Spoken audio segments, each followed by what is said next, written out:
Okay, so now we'll do a countdown, and then when we hit zero, then you flip to us on camera. Got it?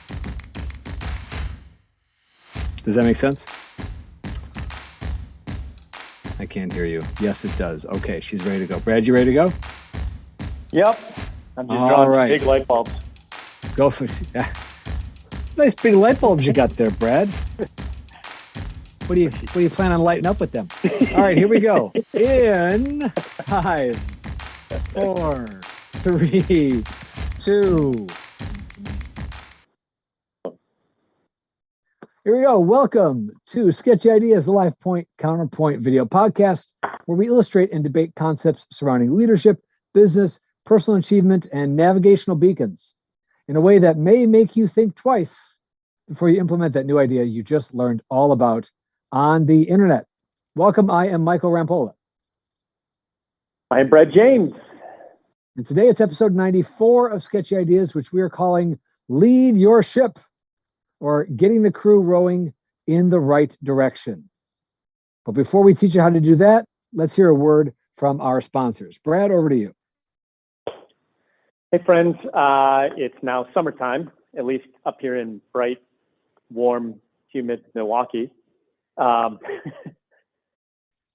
That time again where I ask you how marketing is going. So if you don't have marketing, if you're not working on marketing, if you're struggling with conversions, any of that stuff, reach out to my friends over at Cream City Marketing at Erin@creamcitymarketing.com, and she will help you out. Back over to you, Michael. Thank you. For middle school and high school students who know that they are destined for more and want to uncover the authentic leader inside of them, the Wisconsin Association of School Counselors offers you Leadership Camp. It's a week-long in-person overnight experience in central Wisconsin at Ripon College. It's designed to bring out the best in every single person that attends. So if you are or know of somebody that fits that category, a middle school or a high school student, please let them know about this organization. Let them know about this experience. It's the kind of a thing that is impossible to describe. And it's also the kind of thing that as soon as you're done, you want to go back and do it again. It really is an authentic opportunity for you to grow and develop as a person, even more so than as a student or as a member of any organization. This really develops lifelong skills. It's something that I believe in very strongly, and it's something that's hard to find and invaluable when you can get it. And it's the kind of thing that happens at Leadership Camp for hundreds of students every single summer. I want to encourage you to check it out. Go to wasc.org and get registered. We still have slots open, and we really want you to have a chance to experience this for yourself. That's wasc.org. Come join us at Leadership Camp this summer. Hey, I want to chime in on that again, Please. as always. Yes. Where are your kids going to learn this stuff? Where is it going to be put in a way that it's structured? Where is it going to be put in a way that they can practice and execute in it? This stuff isn't taught in schools most of the time. And even if it is, it's in an extracurricular club. This is your chance to put your kids in an experience that's going to help them learn the skills that's going to make them successful in life, period. Not about the book learning, not about the sports, not about the music. Leadership skills are the skills that will help your son or your daughter make it and achieve the goals that they have dreams for right now. So if you're at least interested in it, go look at the site, and I guarantee you there's a place that you can email and ask questions. So I would at least do that. Exactly right. Thanks. Appreciate it. Cool. Speaking of leading meetings and being a better leader, hey, here's today's topic. Thanks for joining us. And this is episode 94, in which Brad and Michael explore all the sketchy ideas related to getting the crew rowing in the right direction when you're in charge of leading a meeting. So last week we talked about why meetings suck, and then we showed you how meetings could be better. One of the ways is not holding so many meetings and making them more focused and making them more topical and outcome based. But in the middle of the meeting, there's somebody's job is to get that to happen. Somebody's job is to set it up, and in the meeting, may or may not be the same person, somebody's supposed to make that outcome a reality. And often that's a tough job. It's often a very difficult position to be the one leading or facilitating a meeting, knowing that you're on the line to get that thing done. So how do we enable the meeting leader to lead a better meeting to get a better meeting outcome? These are the questions. Well, I mean, yeah, I mean, and I think the bigger question is what you're running a business, you're working in a remote world or some blend, whether it's for a nonprofit, a community organization, your business, your family, right? Yep. This is one of those leadership skills, by the way. Hey, hello again. That will actually help you get more done. So, I don't know about you, Michael, but there are times where I have to like snap myself back to wake in meetings. Yes. Awake or attention, one way or the other, right? Yeah, one of the two. And often when you're put in the leadership role of a meeting, the number one thing that they do is they just report back, right? Even if you set it up correctly, even if you have the goals laid out that we talked about, even if you structure the design of it exactly as we talked about last week, see last week's episode, you as the leader, because you are trying to gain engagement and lead by example, this tends to be the default. The opposite end of the spectrum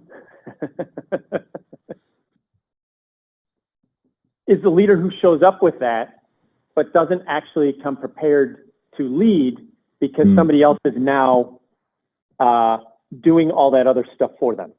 But they are put in the position because they've grown or they've set up systems and processes, which is great, kudos. But then after a time, they become lazy and they just kind of let it happen. Right. Those are two ends of the spectrum, right? One that talks all the time and they're basically just reporting back, which we talked about you can do prior. The other is the leader who now has delegated all the prep and action work afterwards, and they're in it to be the leader to lead by example, but they're not actually prepared because all the other stuff is happening. And I'll say, and if you are one of those leaders who sits back and doesn't do anything, odds are you didn't delegate another leader to help lead the meeting, which that's my qualifier. Say more on that, because that sounds, but wait a minute, isn't it my meeting? Like, who called this meeting? So I have multiple levels of meetings the way I structure things, right? My goal in every cadence meeting or every meeting that is not like a one-off or like a major planning meeting that's structuring to run a project is to eventually have somebody else lead that meeting. Why? So I am not the bottleneck on all the information, and I'm not the one having to facilitate the progress afterwards. Oh, and by the way, then I'm not trying to manage all the action steps afterwards because somebody else is owning that piece of the puzzle. So what part do you maintain ownership of? Because it sounds like you just abdicated everything. I maintain this often happens if you're shifting out from being a manager of a group to a different level in your organization. It's that transition piece, and this is all part of transformational leadership. So the challenge is this leadership stuff, as you know, is not taught. And so the only way to do it is to gradually delegate things. So one of the first things I tend to delegate is meetings and setting meetings up and running meetings, because I'm still going to be in the meeting. Right. So if the boat begins to drift, I can help knock it back in on course. A little bit this way. Okay. Right. Because you're going to be there. So what you care most about is what happens in and therefore after the meeting. The process of setting up, organizing, calling the meeting, great, easy thing to do. Even creating an agenda can be delegated, because as we talked about, what happens in the meeting is a function of the setup, and therefore it's going to be a much more organic thing. And that's where you can add the real value, right? Is being a present and engaged leader in the meeting, because you've set it up for success, and somebody else could be the person to do that part. I like that you separated the organizing and facilitating roles already.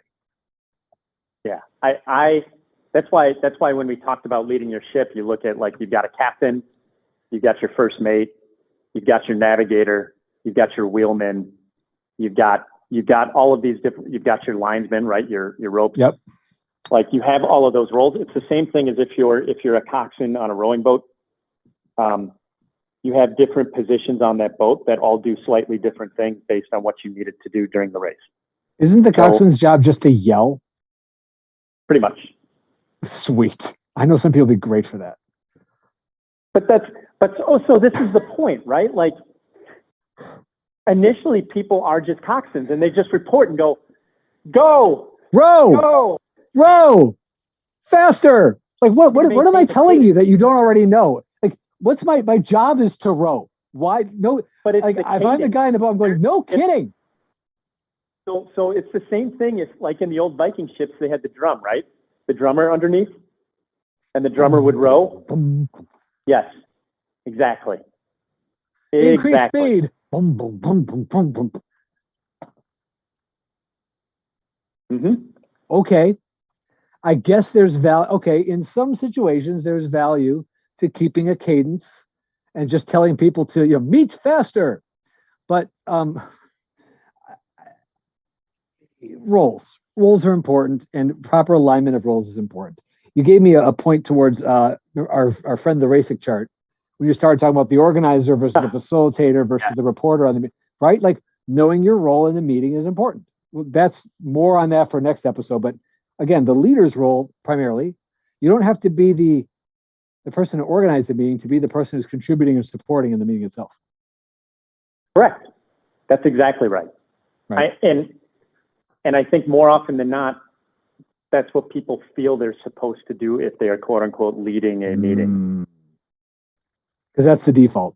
Nobody ever told me how to run a good meeting. I just know meetings I've been in before. I guess I'll do it that way. Titwadi. Titwadi. Hello, sir. So I've got some classic. So these are two bad meeting forms. So the report out meeting, AKA let's go around the table and hear from everyone. Let's not do that. Let's not do that. let's not go around the table.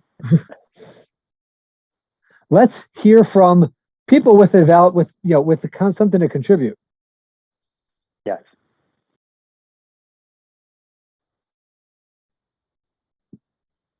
Because not everybody needs to add. There's actually, this goes back to our feedback rule. Like, one of the rules if you're giving group feedback is don't repeat what somebody else said. Like, add something new or don't bother.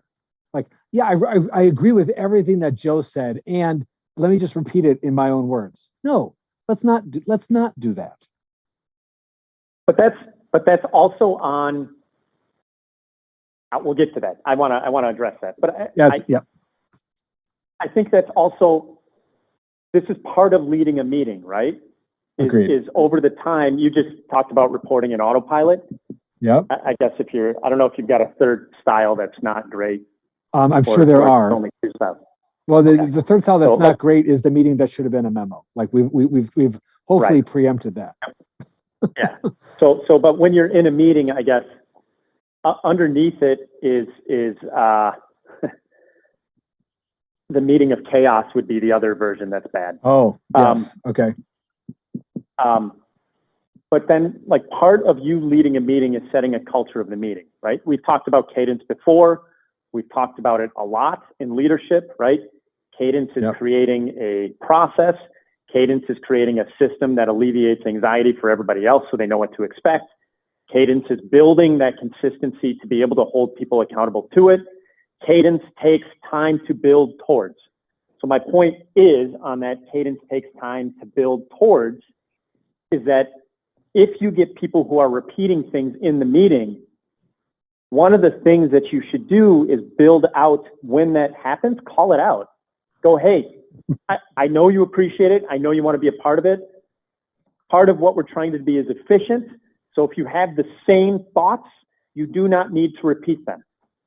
But make it okay that that's happening and make it so you don't belittle that person. And if they feel offended, talk to them afterwards. Because I see that a lot, especially in community meetings, right? Oh, yeah. In The public forum? Yes. the public forum. I believe that too. Great. You know, I guess there's a time and a place for it, but that's only when you're calling yays and nays.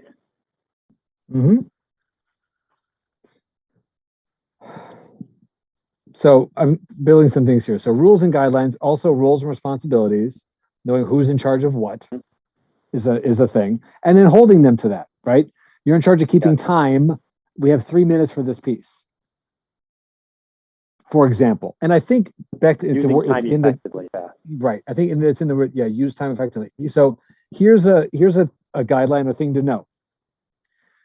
People will complete the task in the amount of time that you give them. Period. Right. And generally speaking, produce the exact same, there was close enough, same product.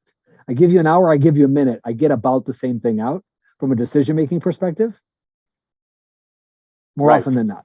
Right? Most of the time, yes. Yep. So when you're facilitating a meeting, there's a value to putting a time block on a discussion or a decision. And when you do that, hold it and let people know the end time. If they end early, okay, but they can't go over. But speaking to that point, there's another thing, right? Like if you are running it to time, you need to be able to help people be more concise. So call them on time. So don't let somebody dominate the whole time if you're trying to create discussion. You know, it's a squishy ball, it's the koosh ball in person. Right. And depending on the strength of the facilitator, it's a talking stick, right? Right now, it could be the mute button, depending on how you're running your meetings, right? Wouldn't it be nice to have had those in our roundtable conferences? I'm just gonna. Sorry, I lost your connection. But I have seen facilitators who are fantastic at this, but they typically they have to set it up because then they can call back to it. Because when you're starting the meeting or getting a group of people together, you'll say some people like, "Yeah, that makes sense," and everybody agrees to it here. So you can pull it out later. One that I love is called "Share the Air." Right, your voice should not be the voice we hear the most, whoever you are. So at some point, then as facilitator, I might say, "Joe, we need to share the air." Oh, that's right, and I've already set up the fact that I might call that one later. It's like throwing flags, but I've preset that these are our rules and our guidelines. How do you demonstrate those rules? Do you lay it out for people? Like I think, and maybe this is a topic that we can expand upon, maybe in a document or something and share. Yeah, I like that. But how do you lay that out? Roles and responsibilities, meetings. So especially in this day and age where people are moving at a clip that is so fast, is this something that you lay out as part of your, for lack of a better term, employee handbook? Is this is this a short sheet that you hand out, like when you aggregate a new group of people and go, "Hey, first thing I want to put in front of you all is just some guidelines. Take a read at them between now and the next meeting." Or take 5 minutes, run through the quick bullets in your very first meeting if you're aggregating people all together? Or is that something you introduce if and when you need it? If you introduce it when you need it, it's too late. If that's the short answer is because it's going to be hard for me to listen, Joe, I'm sorry to interrupt you. I know you have a lot to do, and then it's uncomfortable, whatever. But I set it up in advance and I say, we have an agenda. The agenda has time. We're going to want to hear from people who have something to add and contribute, but we don't need to hear the same comment more than once from more than one person. So at some point I might say, we need to share the air. And why would it be important for us to share the air? And then I get a little bit of da-da-da. That's right. So sometimes I might say share the air, and that's what I mean when I say that. And I might drop a couple other things like that. So you do have to set up in advance. That would be a good thing to send out in the email with the agenda, or attach it to your meeting as a link. You got it. Because I have to establish standards and structure. This is our standard meeting rules. So let's say I've got a document. I've got a standard meeting template that I use in my organization. I might have the agenda on 2/3, and on 1/3, I might have our rules and our guidelines. and then they're always there. I can always call to them. I might put them as headlines and not the bullet, not the details. I might just say we operate by these principles. We share the air. We have I have another one when I do facilitation. I call the Be Brave guideline, which is sometimes you need to talk about the things that you don't otherwise talk about. Otherwise, we're not going to get to the real issues. So I might encourage somebody to be brave later on if I've established that that's an expectation. So this is a go slow to go fast approach. Thank you, Stephen Covey. Go slow to go fast, because with people, fast is slow and slow is fast. If I try to drop it in later only when I need it because I want to save time at the beginning of the meeting, it's going to be weird and uncomfortable and it's probably not going to work. But if I take the time when I'm setting up either an organization or a meeting structure in general, plant those seeds and till them, not what's the word I want, cultivate them, and then when you need them, they will be there. But if you try to just pull them out at the last minute, they won't be there for you. Right.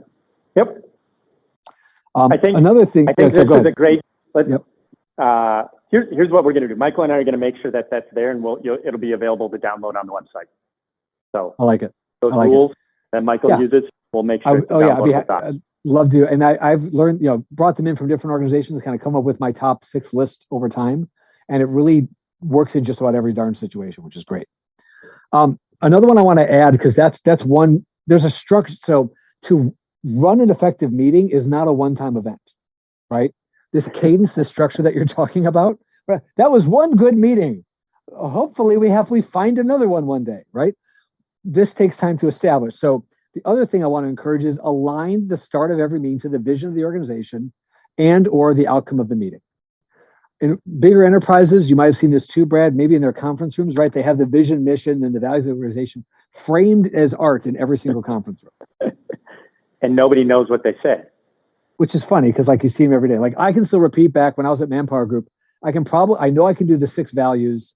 Pretty sure I can do vision and mission if I needed to. The point is why? Because in a conference, in a meeting setting, that's why we're here. We're here to do these things.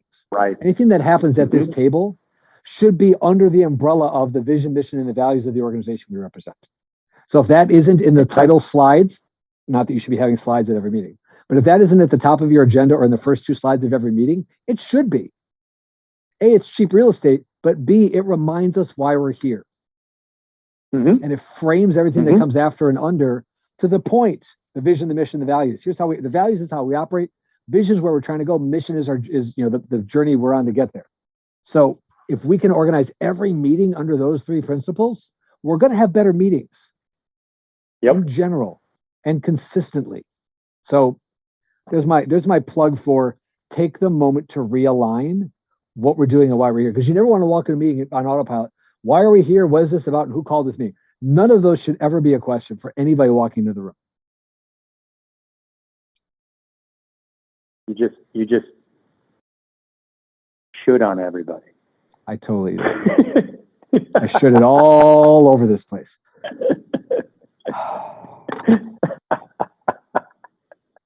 So I promise, and I know I want to make sure we're nailing our 30-minute here. I promised that I would give everybody 45 minutes back in their weekly stand-up meetings, right? Okay. So I want to do that. So we have a concept that we teach called 15-minute meetings. And yes, it is a concept and a structure that needs to be established so you can then call back to it. But it's a really simple format and a really simple approach that once you hear it, you're like, oh yeah, that makes sense. So it starts with, I guess I'll build it over here. 15-minute meetings. That's what we're doing here. The first thing is report out on the goals or maybe the outcomes. So not report out. How about status update? Here's where we stand. But it has to be one. What's our number one goal and where do we stand against it? Metric, you're doing numeric, one item. One thing. One item. What is our number one goal? What is our spearhead? What is the metric? How are we measuring it? And where do we stand? Status update. Number based. Number 2. Plans. What are we doing about it? What are we actively working on and pursuing towards that goal? Here's what we're doing. 3, we report on successes and failures. Here's what's working. Here's what's not working. And every failure gets a plan to realign. Here's what we're going to do differently about the things that aren't working. And if this is a meeting with some hierarchy in it, all of this is done by not the leader. All of this is done by not the leader. Interesting. Because it should be done by the owner of the goal and the owner of the plans and the leader of the activity. And then, and only then, does the leader provide feedback. So basically, leaders, shut up. Don't feel obligated to fill the air. Put your team in charge of reporting on their own results. I learned this a long time ago, where if it's your goal and it's your plan and it's your project, you should be the one telling everybody else how it's going. Like if it's my project, I should be calling the meeting. I should be bringing in my leader and say, here's where I stand, and maybe here's where I need your help. Sometimes where I need your help is where realign comes in too. Realign can often be the ask for help. This is a roadblock in my way. I'm looking for ideas, etc. And then when I'm done, and not before, then the leader gives feedback. Great. Here's something else to think about. Here's something you missed. You're doing great. Keep it up. Gosh, empathize as needed.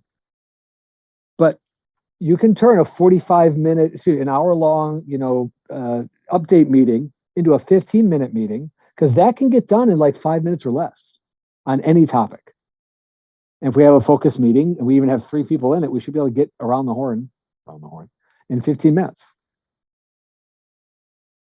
That sounds ludicrous, but it takes an hour. Right. It takes an hour because you let it take an hour.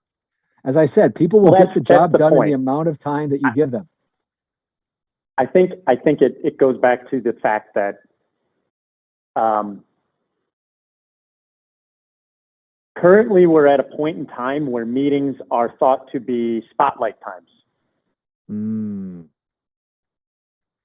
Yeah. And I think the way that we've evolved with a new generation of leadership is they're not taught actual leadership, right? And right. it's just I'll refrain from using the adult terms to describe these, but it literally is going around the room and saying, hey, so-and-so did this great, and so-and-so did this great, and so-and-so did this great, because everybody's trying to just boost morale. Right. That it doesn't prove, one, it's a short-term, hit of dopamine, right? It's a short-term, hey, I'm getting recognized. Right.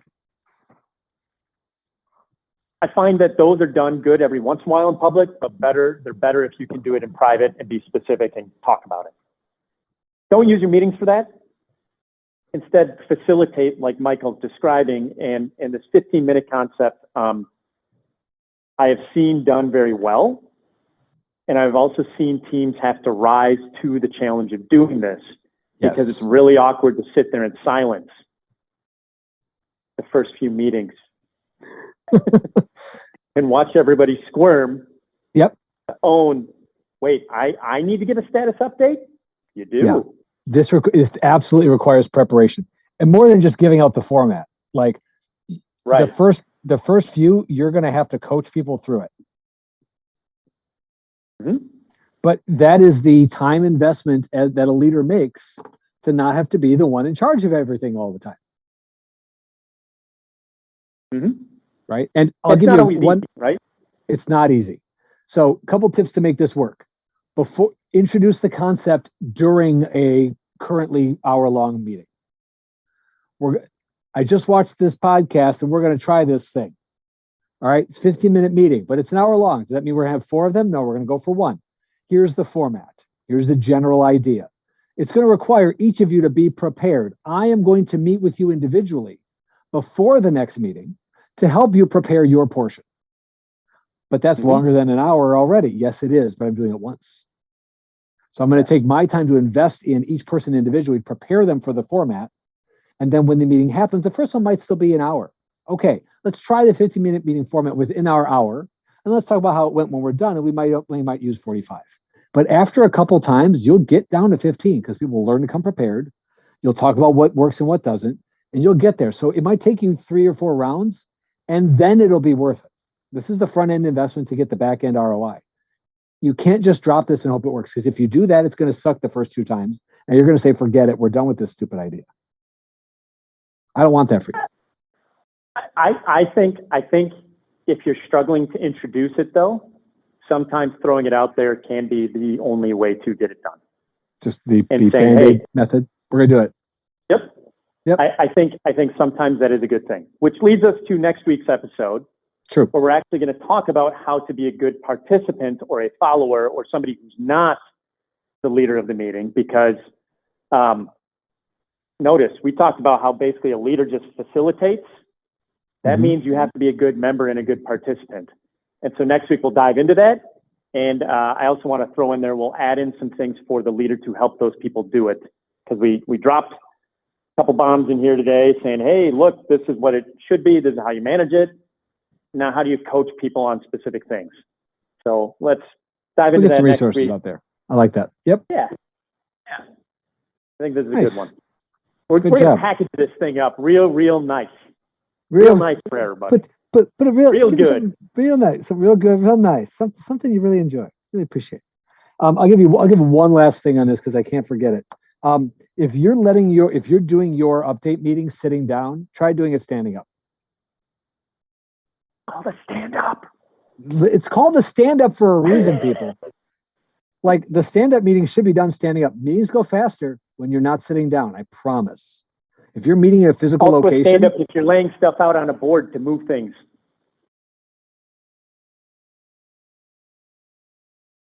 You're muted now. You muted yourself. Uh-oh.